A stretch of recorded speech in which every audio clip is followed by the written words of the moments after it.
Okay, so we were talking about certain events that happened in my platoon. I forgot one major thing. Okay, so mind you, again, still having all these issues. So I get over to basic training, and right, we're on the 3rd floor. I'm telling people I'm saved, I'm a Christian, I'm going after God, I had this big calling on my life.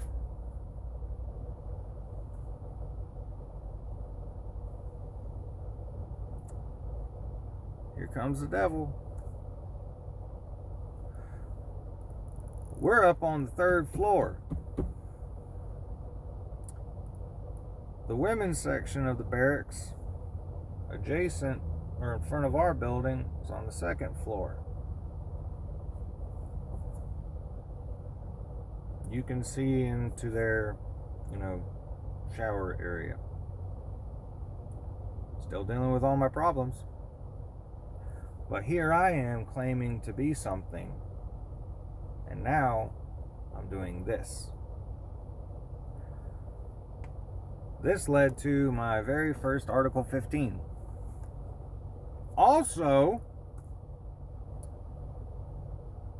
one, let me look like a hypocrite. 2, I got in serious trouble.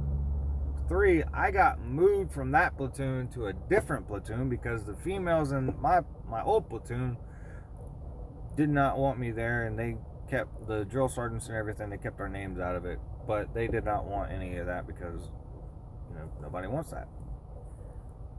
So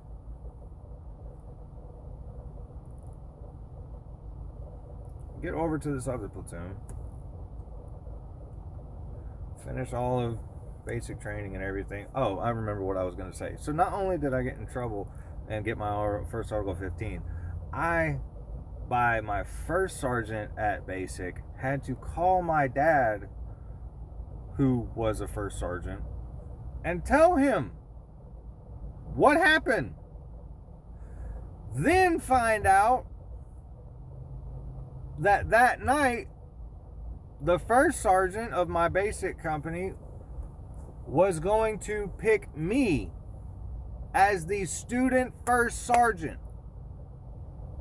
I would have been the person that did the morning formations, that did I would have been the guy in charge of all 4 platoons, besides the drill sergeants.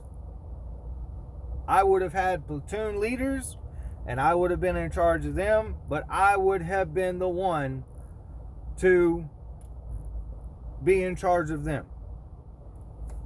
I was going to be picked. And the first sergeant looked at me and said, I have your file right here, and I have to put it back. I said, what for, first sergeant? He goes, because I was fixing to pull you and put you as a student first tomorrow morning. But now because you did this, I can't. See, whenever we're trying to go after God, the enemy will put things in our way. See, that would have been a blessing to me. But because I chose my flesh instead of denying it, see, the Bible talks about to crucify your flesh daily. Daily. Every day, whenever you wake up, we are supposed to say, I choose God. I do not choose this body because it is sinful. I choose God, and I choose you because you are righteous and you are full of love. You are full of grace. If I would have chose that as I was telling other people, I would have received that blessing. So you don't know what God is orchestrating behind the scenes. All you can see is what's in front of you. So it's up to you to make the decision. Am I going to follow my flesh and miss out on something that God has? Or am I going to deny it and receive what He has for me? So we'll end it there.